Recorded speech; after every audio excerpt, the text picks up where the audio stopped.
Farmers followed drag marks to the spot where she was buried under brush. Her clothing was found on a fence near her body. Spencer was strangled with her own shoelace and shot in the neck with a shotgun.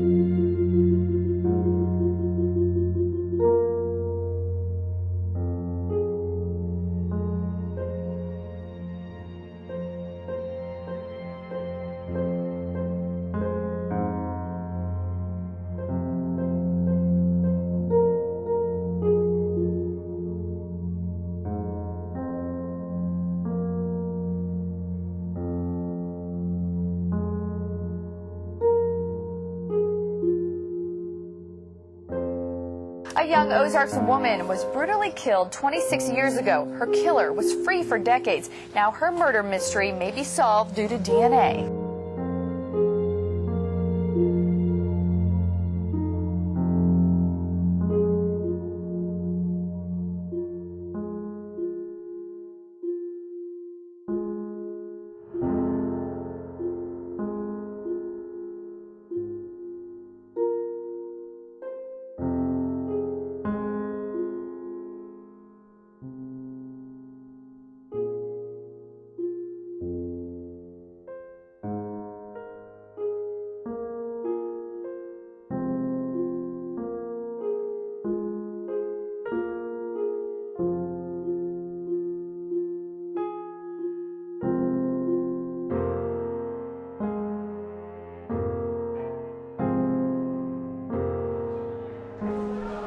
The day that my father was convicted, my heart sank in my stomach.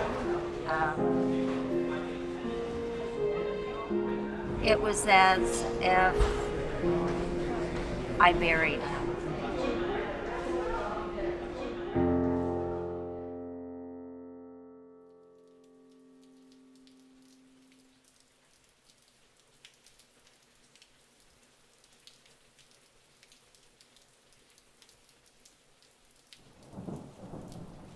So we're here today, June 26, 2018, for the hearing of Doc Nash.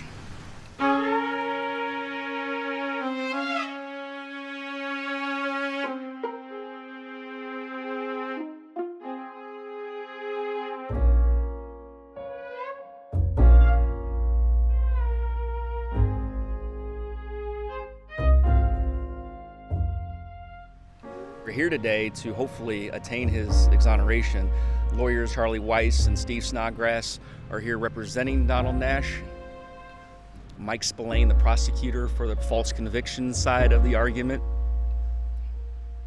The details of his case are grotesque, they're disgusting, they're offensive.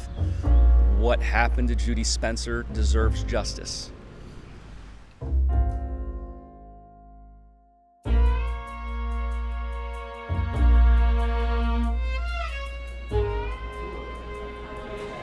Anyone that would do something to someone like what was done to Judy Spencer is a monster. Honestly, the whole time, I was thinking, did this guy do this or did this guy not do this? He's never owned a gun, never had a gun, didn't care about guns. 12 people said he did it. Maybe he did do it. Never was hurtful towards me, towards other people, towards animals, but also the fact that I know how much he also loved Judy. We never get into a case unless we're convinced, based upon all the evidence that we see, that a person is innocent. After hearing everything, I said, how did 12 people convict him on such little evidence? In Doc's case, Doc is absolutely innocent.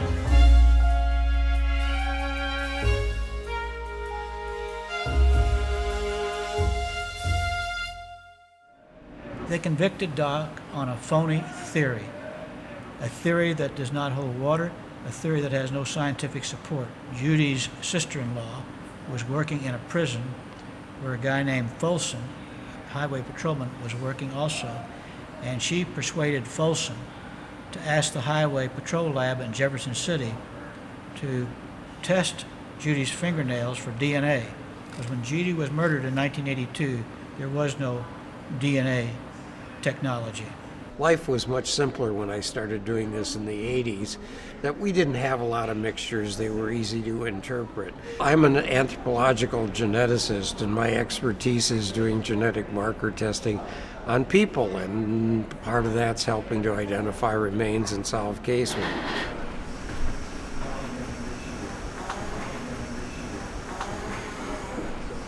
I sent probably a half dozen people or more to death row who deserved it. So you're not a bleeding heart. No. You're all about. I'm not the Innocence Project that goes around screaming nobody did anything. The Innocence Project, if they get you off, it's good. If it convicts you, it's bad. See, unfortunately, the Donald Nash case is a perfectly good example of where forensic science shouldn't go. And that is, our own technology is sort of hurting us because it's now gotten so sensitive that we find mixtures where we didn't used to. Now we've discovered DNA's everywhere. And unfortunately, in the minds of the public, prosecutors and police, there's DNA, they must have done it. And the fact is, there's DNA everywhere. And all of us that cohabit with people have everybody else's DNA on us. So, yes, they found Doc's DNA under her fingernails because they were living together. Everybody understood that. Even the state conceded that. That's what everything turned on. The fact that his DNA was under her fingernails. They came up with this theory that she washed it all out when she restyled her hair in a kitchen sink. Yeah. Before she went out that night. So I doubt whether she ever used shampoo, but they had to come up with this theory. And it made it more palatable if she was using shampoo to wash her hair. But now the science shows that it's very difficult to get the DNA underneath your fingernails, just like it's difficult to get stuff removed from your fingernails. You're out working in a yard or whatever. That's Doc's case. Doc should not, that evidence should have never been admitted. A lot of that was basically just speculation. You don't send somebody away for life without parole based on speculation. That's really the key to the whole case. So let me ask you this. You're here. You're sitting in the courtroom. You're seeing the proceedings. You're watching your father sitting at a defendant's table. There's conflict there, but isn't there also joy? Like, tell me what's going on in your heart and your mind. Tremendous hope that there's finally a little light at the end of the tunnel that we've dug and crawled through this entire 10 years of process to, I feel like somebody's finally listening, that it gives me hope, it gives him hope. It's hard to explain. I mean, I'm sure your parents felt the same way when they saw you go through what you did, and then there was that glimmer of hope that appeared. Yes. I'm sure my parents would completely agree with your description. It just so happens that I spent 16 years in prison as an innocent man. I was accused of killing Angela Michelle Wallace in 1992 in Scott County, Missouri. Good morning, everyone. Be seated. It was just informed to me that I was going to be in, they were making it very clear that they were going to make sure that, that I went to prison for this. Hey. You broke down at the time and cried. Yeah. Very much so. I was terrified.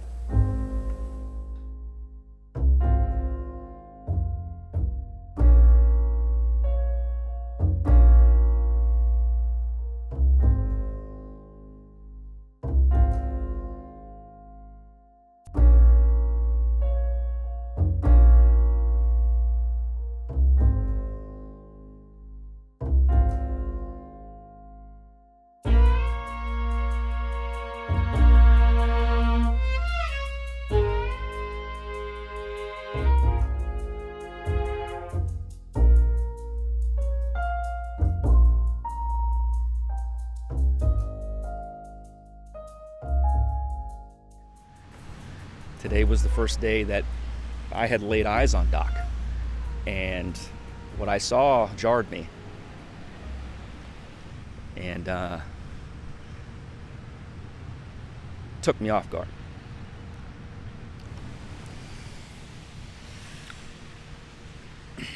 I saw a reflection of what could have been me had I not been exonerated, had I been in his shoes, had I not been believed and given my life back.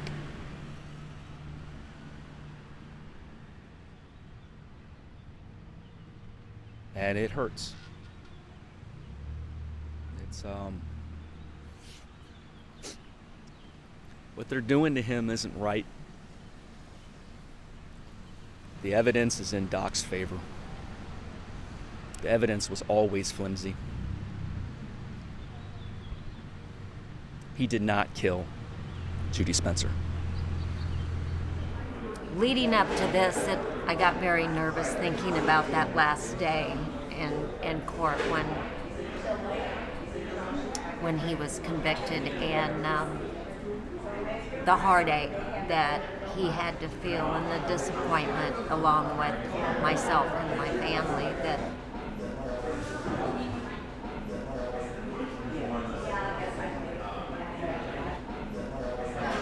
He's still alive. yes, he's still alive. He didn't give up. He didn't give up. You know that the day I was convicted, they brought me back to the cell, and they asked me as they're walking me back to my cell, "You're not going to kill yourself, are you?" And I said, "No, that's not in me." Giving up is not in us. Right. No, I will never give up. I will never give up on my father. Rama, this is about truth. This is about justice. This is about a man's life. This is about a woman's death. And this is about a family who has remained faithful to Donald Nash. And about a family who's remained faithful to Judy Spencer. And I think we need to keep our eye on that. Today, his testimony was, I had tears in my eyes. I had tears in my eyes because there's Judy's family sitting over there. They're going through this whole thing again. That they have already gone through twice. They're going through it again. I have compassion for them. I have compassion for Doc, but I don't think we have to have competing compassions. no, I think you're right. We all need to see Doc Nash, and Judy Spencer. This is not competing compassions. No, it's not. We can actually stand by Judy Spencer and Doc Nash at the same time. This is not a contest. This isn't a tug of war. This isn't a war of any sort other than a war for freedom and justice. It's a war where Judy Spencer and Doc Nash are on the same side because they were in a relationship when this happened to Judy. In any other case, Doc Nash would have been consoled. He would have been comforted. He would have been supplied. But in this case, he's thrown away.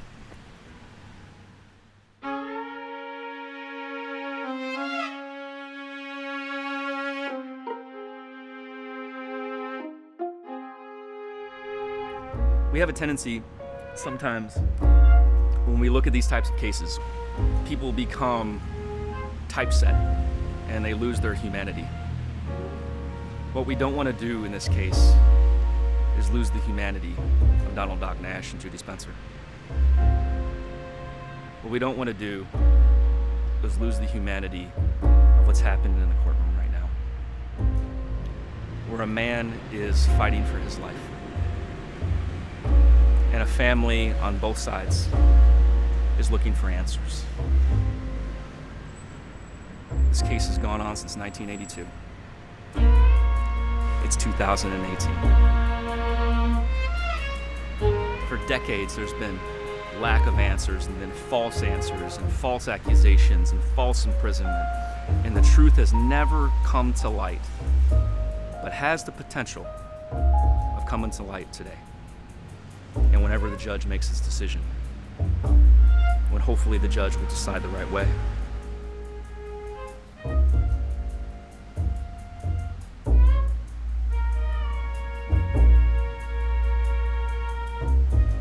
I'm not here to tell the judge how to do his job, but there's only one right decision in this case. And that's to exonerate Donald Nash. And to set this case back in motion, where Judy Spencer can actually get justice. Get the justice she deserves.